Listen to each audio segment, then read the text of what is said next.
Bonjour tout le monde. Nous avons l'honneur aujourd'hui de présenter notre présentation Lean Service intitulée MEDA dans Lean Service comme Lean Office, Lean Healthcare et Lean Bank.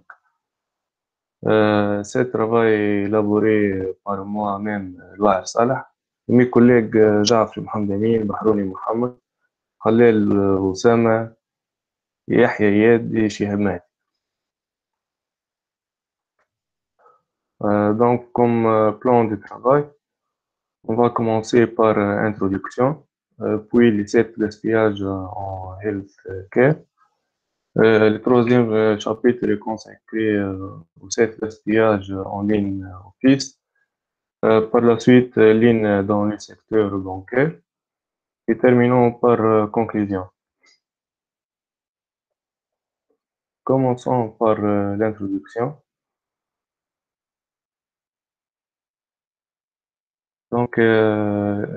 L'introduction se présente dans la définition du MEDA.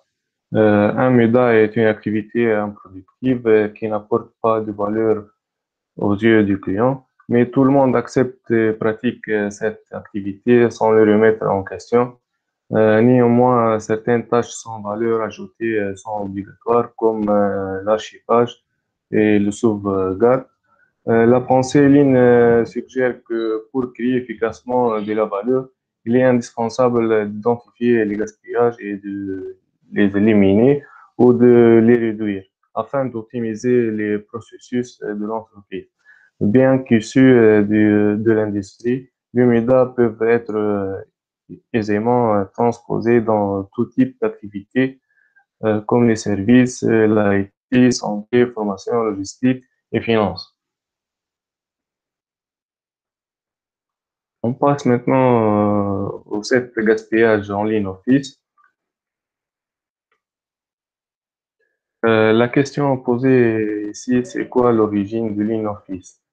Le Lean Office est une philosophie qui se base sur le Lean pour adapter la philosophie au bureau, aux activités tertiaires afin de maximiser la performance des processus administratifs. Les 7 gaspillages en ligne office sont la surproduction, les temps d'attente, les manutentions, les stocks excessifs, le surtravail, le mouvement inutile et finalement les défauts et la non-qualité. Ces 7 types de gaspillage ont été transposés du domaine du manufacturing au travail du bureau facilement. Ce qui est moins facile est de détecter et voir ces gaspillages dans des environnements de bureau dans lesquels l'essentiel de l'exécution du travail se fait sur des outils informatiques. On commence par le premier gaspillage qui est la surproduction. La surproduction se définit comme une production excessive par rapport à la demande. À la commande, produire davantage que le client désire et c'est pourquoi il est prêt à payer. Le terme client est à comprendre ici dans le sens le plus large. De l'étape suivante dans le processus, le chef du département, une instance officielle, un citoyen en attente d'un service public ou un client au sens traditionnel. On a des exemples de surproduction. Cette production utilise plus de ressources que nécessaire, telles que des feuilles de papier, du tourné, de l'encre, de l'espace de stockage informatique, etc. Je vais maintenant présenter le deuxième gaspillage, qui sont les temps d'attente.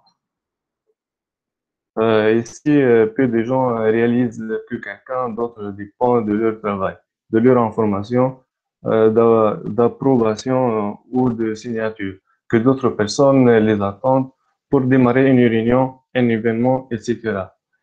Les exemples de temps d'attente, on a par exemple envoi et réception de courrier pour valider une décision, personne en retard à un rendez-vous, tâches administratives impactant la prise en charge des malades.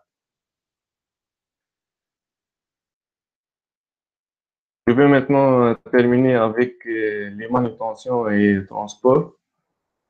Les manutentions et transports en environnement du bureau consistaient à transporter des dossiers d'un endroit à un autre, à la prochaine étape du processus, au prochain bureau, au service d'à côté ou au lieu d'archivage. Cela peut encore être le cas dans le bureau numérisé, mais de nombreux transferts sont maintenant virtuels via les réseaux informatiques.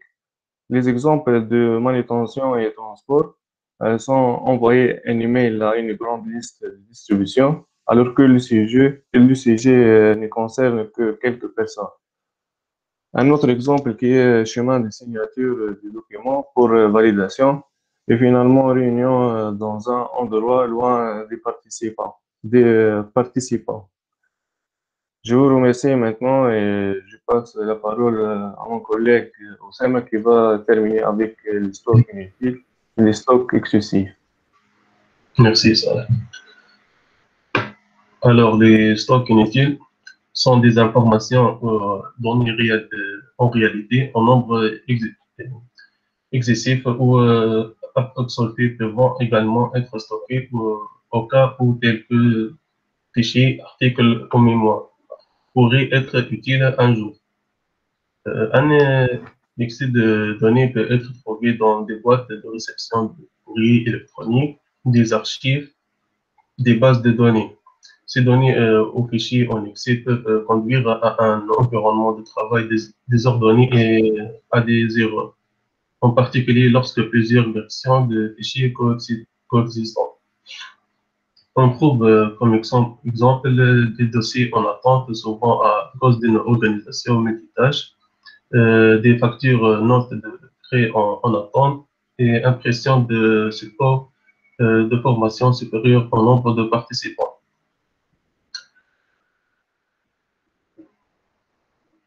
Ensuite, on trouve les traitements inutiles comme un gaspillage aussi.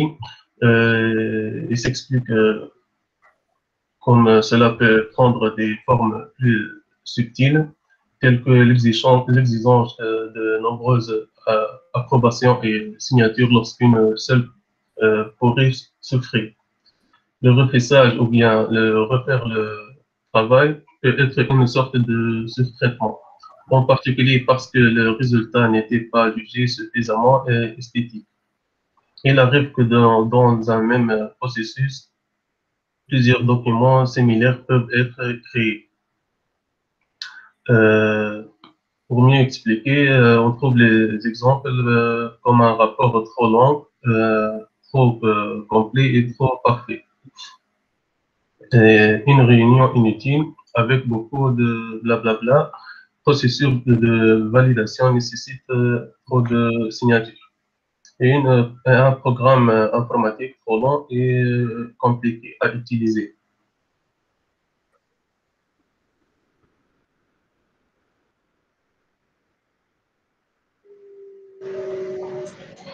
Il y a aussi le mouvement inutile. En excès peuvent faire référence à la recherche de matériel de bureau ou d'autres personnes, des informations, des fichiers ou des objets que l'on ne peut trouver. L'encombrement et les désordres peuvent nécessiter le tri des matériaux pour trouver ce qui est nécessaire à l'exécution du travail, comme le manque d'imprimante ou photocopieuse, mauvais positionnement, qui génère des déplacements des utilisateurs. Et aussi le répertoire informatique mal organisé. Il a besoin de se déplacer pour collecter les informations.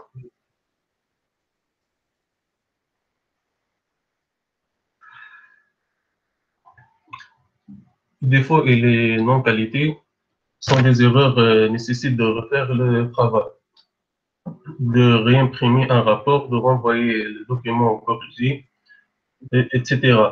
Ce travail supplémentaire est une perte de temps et un gaspillage de ressources, car aucun client ne paiera pour des erreurs de processus devoir réviser, vérifier ou inspecter le travail de quelqu'un d'autre, une sorte de surtraitement et un gaspillage lié à des problèmes de qualité. On trouve quelques exemples comme erreur dans la saisie de données, bugs informatiques.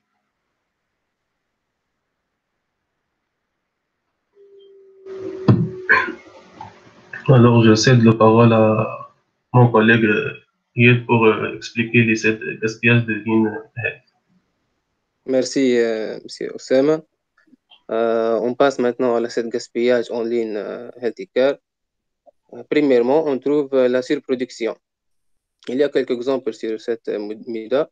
La planification déséquilibrée des personnel, horaire de travail déséquilibré, débit de matière déséquilibré, avoir plus que tout ce qu'il faut, par exemple de provision, sauvegardage entre les services, par exemple dans les urgences à l'hospitalisation, moins 25% de fourniture de chirurgicale ramassée et retournée à l'étagère. Prélèvement et ouverture des instruments chirurgicaux sans les utiliser. Donc, ils doivent être restérilisés. On passe maintenant à la deuxième MIDA, c'est l'attente. Des personnes ou des machines sont inactives. Les résultats du laboratoire prend 1,5 heures, par exemple, de MIDA. Deux chirurgiens attendent entre les opérations, planification, charge du travail déséquilibré, nombre et de grandes salles d'attente, la productivité réduite. Les patients attendent entre les rendez-vous. On passe maintenant à la troisième MIDA, c'est le transport. Oui, association inappropriée de lits à l'admission. Appel multiple pour un transport, transfert, mouvement de patients et en excès. Faire de prélèvements intermittents de labo ou aller chercher des ordonnances plusieurs fois. Le personnel copier des dossiers du patient pour transférer entre les services afin de dossier de patient et à marcher jusqu'à le conseil financier. Et quatrièmement, on trouve la surtraitement. Poser les mêmes questions aux patients plusieurs fois, placer l'information de chirurgie dans plusieurs systèmes, duplique excessivement l'unité de bloc des opératoires, les pharmaciens et les soins infirmiers. Plusieurs exigences entre les matières de signature. Le patient n'a pas besoin de service, par exemple le travaux de laboratoire, la répétition de l'évolution physique au tirage et dans la zone de traitement. Parfois des trous dans le papier à placer dans le dossier du patient. Cinquièmement, on trouve la MIDA d'inventaire. Formulaire multiple, copier multiple, fourniture de plusieurs semaines, pas de standardisation de fourniture, temps de réponse long sur la ligne de sol, salle de rendez-vous inutilisée, duplicat de fournitures dans la zone d'entreposage. Un chariot de services chirurgicaux à lui seul de 250 000 de styrule. Sixièmement, on trouve le MIDA mouvement.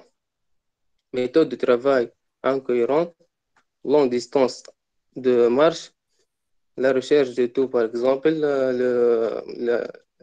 la matériel,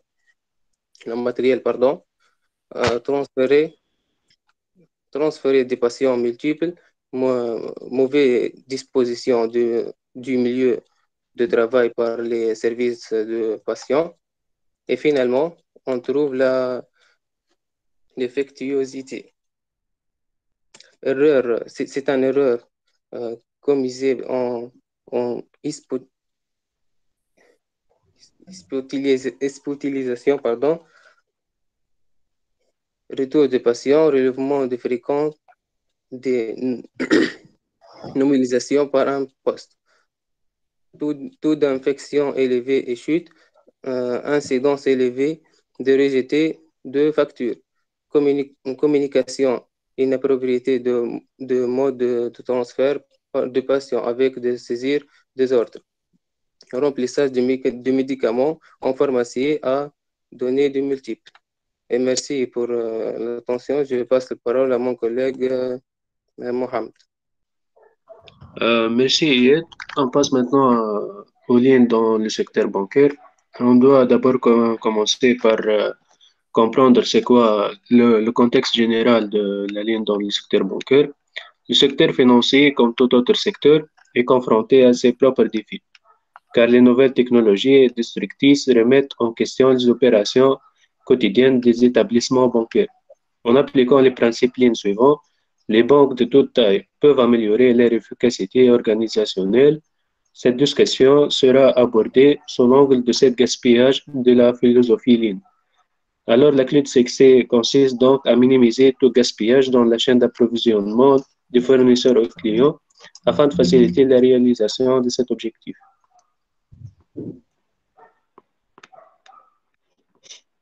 Alors, on commence par la première méthode, l'overproduction. C'est le cas où la production dépasse les demandes des produits. La surproduction a affecté l'inventaire du secteur bancaire, ce qui a entraîné des actifs vides du point de vue bancaire. Comme une banque, vous voulez concevoir un système qui vous permette de garder suffisamment de stock en main pour vous permettre de tenir le coup pendant les périodes difficiles. Voilà quelques exemples de surproduction. C'est le travail sur la mauvaise chose au mauvais moment, la paperasse inutile et le travail sur des demandes qui seront rejetées.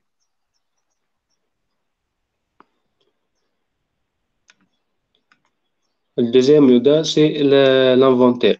C'est un compte rendu dans la progression de la matière première dans un processus. Les systèmes bancaires disposent d'actifs considérables qui s'ajoutent à leur capital de base sous forme d'inventaire. Le stockage a également des coûts supplémentaires et affecte la liquidité des banques. Et donc, dans l'intérêt de la direction, de minimiser ces coûts associés. On trouve quelques exemples. C'est argent non utilisé pour générer des revenus, immeubles de bureaux non entièrement utilisés, aussi stockage de matériel inutile dans des archives, racks et même des étagères, et des formulaires en attente de traitement.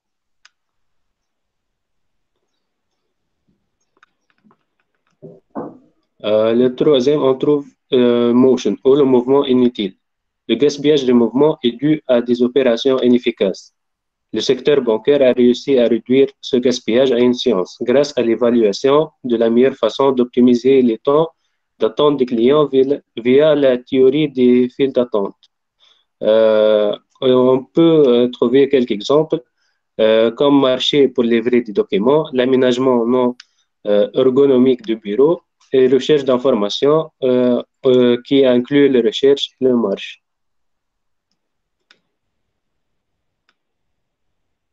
Et je vais terminer par le transport. La chaîne d'approvisionnement est un élément essentiel pour maintenir l'efficacité opérationnelle, une façon de minimiser ce gaspillage et de maintenir toutes les opérations unitaires à proximité les unes des autres, ainsi que dans un ordre séquentiel afin qu'aucune étape ne se soit refaite. Les banques peuvent optimiser leur chaîne d'approvisionnement. On trouve quelques exemples de méthodes de transport. C'est l'utilisation des courriers alors que la courrier pourrait être utilisée. Le processus papier, en particulier ceux qui nécessitent de nombreuses signatures originales. Merci pour votre attention et je cède la parole à Amin Chafri. Merci Mohamed pour tout ce que vous avez dit. Maintenant, on va passer à présenter ou terminer à présenter le cinquième MUDA au sein d'une banque. qui est le overprocessing. En français, c'est le surtraitement. C'est de dépasser les attentes des clients au-delà de la faisabilité économique est un gaspillage. La meilleure norme opérationnelle à respecter consiste à utiliser le minimum de ressources, satisfaire les exigences du client. Exemple du MUDA traitement inutile, étape sans valeur ajoutée, redondance, c'est-à-dire à plusieurs personnes faisant la même chose.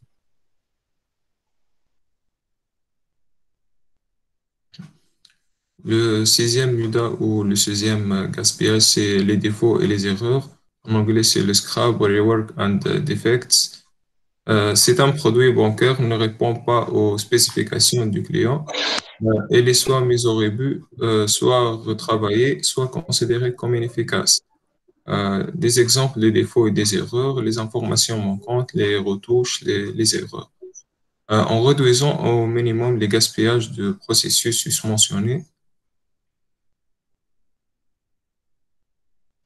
en réduisant au minimum les gaspillages de processus susmentionnés, votre organisation bancaire pourra fonctionner dans une perspective plus rationnelle et être plus compétitive et rentable.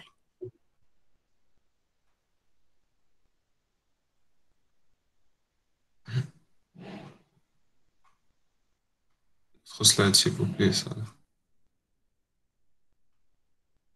Le septième, c'est l'attente. En anglais, c'est le waiting. Le service d'une banque se retrouve en attente. Celle-ci ne crée aucune valeur pire. Elle est parfois soumise à des pénalités de retard et perte de crédibilité auprès de sa clientèle. Exemple du modèle d'attente, attente de documents, temps d'arrêt du système, temps entre les lots, attente de décision, approbation, attente d'équipement partagé.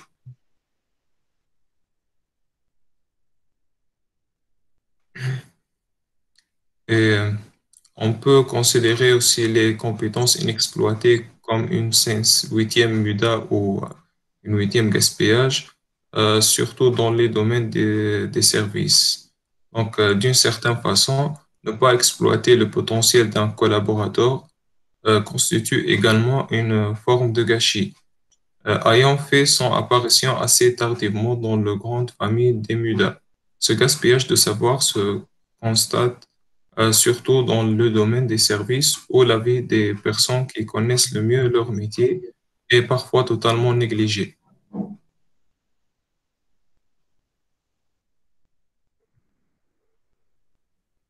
Et comme conclusion, on conclut que les MUDA ou bien les gaspillages sont des obstacles d'atteindre un objet bien défini, où ces derniers se présentent dans tous les domaines de ligne tels que l'InOffice, Healthcare et l'InBank, d'où on est obligé de traiter ces défaillances à travers des outils comme Kanban, BSM, etc., pour réduire le maximum de ces MUDA. Et merci, madame, merci à tous pour votre attention. Merci pour la présentation. Merci pour l'effort. Oui, il y a quelqu'un qui veut dire quelque chose? Ok. Donc, je vais commencer par quelque chose de positif, bien sûr. C'est la présentation est très pertinente. Donc, les informations sont très pertinentes. Le point faible maintenant, c'est que, bien sûr, vous lisez à partir des diapositives. Je sais que vous êtes conscient de ça. Donc, s'il y avait un petit effort de synthèse, vous désactivez vos micros, s'il vous plaît. Ça, là. D'accord. Merci. Khatfama Eko. Donc, Khalil, présentation, n'arrêtez pas le partage. Donc, j'étais en train de dire que il fallait faire un petit effort pour résumer et expliquer ce qui a été écrit. Mais le contenu est très riche et je vous invite à m'envoyer Tawa tout de suite la présentation avec les références. Bon, il paraît que c'est une même référence. J'aimerais bien avoir la référence et je vais partager la présentation avec vos camarades. Tawa tabathou les présentations par mail ou elle sur Classroom s'il vous plaît. Pour le contenu comme tout le contenu est très pertinent, riche. Donc, je vais poser la question à vos camarades présents. Est-ce que vous avez compris ce qui a été présenté et est-ce que vous avez des questions sur ce que vos camarades ont présenté? Voilà, vous n'avez pas compris, vous n'avez pas pu suivre, je ne sais pas. Donc, c'est quoi votre avis sur ce qui a été présenté?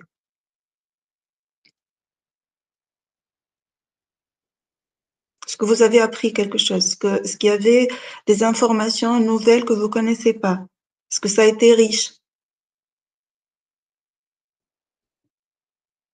Non? C'était pas riche? C'était mauvaise la présentation? Non, madame, c'était une Ah présentation ouais? très intéressante. Ah ouais? Pourquoi intéressante? Qu'est-ce que tu as appris, Khalid? Par exemple, qu'est-ce qui est resté dans ta tête? En fait, ce qui m'a surpris, c'est surtout l'attention, par exemple, quand il a parlé des outils dans les hôpitaux, l'utilisation de l'outillage en général, comment cela peut devenir cela peut représenter une sorte de gaspillage quand on utilise trop d'outils pour réaliser une tâche. Mhm. D'accord. Oui, donc, je vais pas m'attarder sur ce qui a été écrit. Ils ont lu ce qui a été écrit, ce qu'ils ont écrit. Ou comme je vous ai dit, je vais partager la présentation. Donc, vous aurez le temps de relire ce qui a été présenté. En résumé, je vais revenir sur quelques points qui ont été présentés et ajouter quelques autres points dans le reste de cette séance et les séances qui vont venir. Ce que je veux dire, il y a des points communs.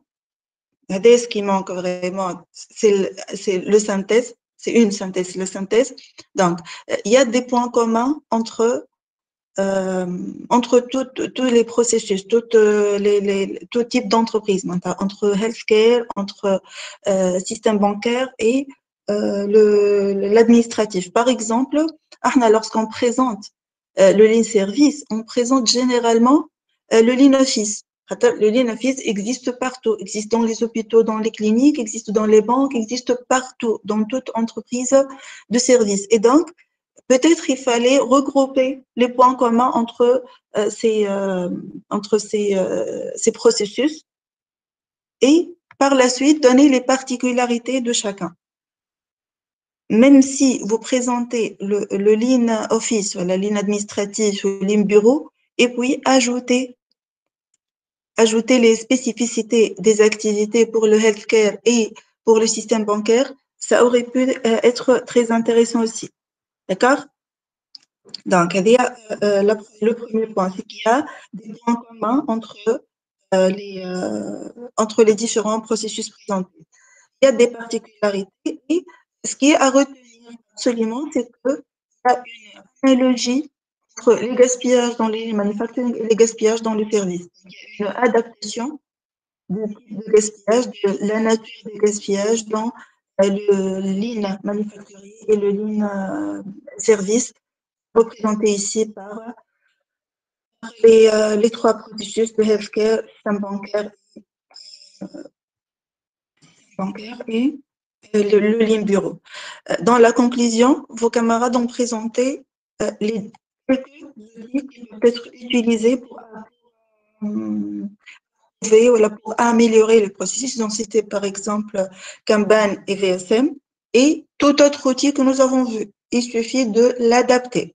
Il y a certains outils qui ne peuvent pas être présentés, mais la majorité peut être adaptée au système de service. D'accord? Je vous remercie encore une fois. Juste une petite remarque. On doit utiliser le cycle MT-Esprit. C'est un cycle ancien pour électromécanique. Donc, lorsque vous présentez quelque chose au nom d'esprit, vous utilisez le cycle esprit et en conséquence avec ce que vous avez présenté parce que vous avez lu à partir des diapositives, on ne doit pas mettre des diapositives trop chargées. D'accord? Donc, il fallait alléger les diapositives et et remplacer par exemple par des figures, par des tirés, et puis enrichir par le speech. D'accord? Je vous remercie encore une fois pour l'effort fourni. Et on va passer, je vais arrêter l'enregistrement et on va passer à la deuxième partie de cette séance, qui est la présentation du cours. Il y a une grande partie de ce qui a été présenté, les MUDA, et on va situer les MUDA dans le processus du Lean Service et expliquer un peu plus la différence entre Lean Manufacturing et Lean Service et les particularités du Lean appliqué dans le secteur de service.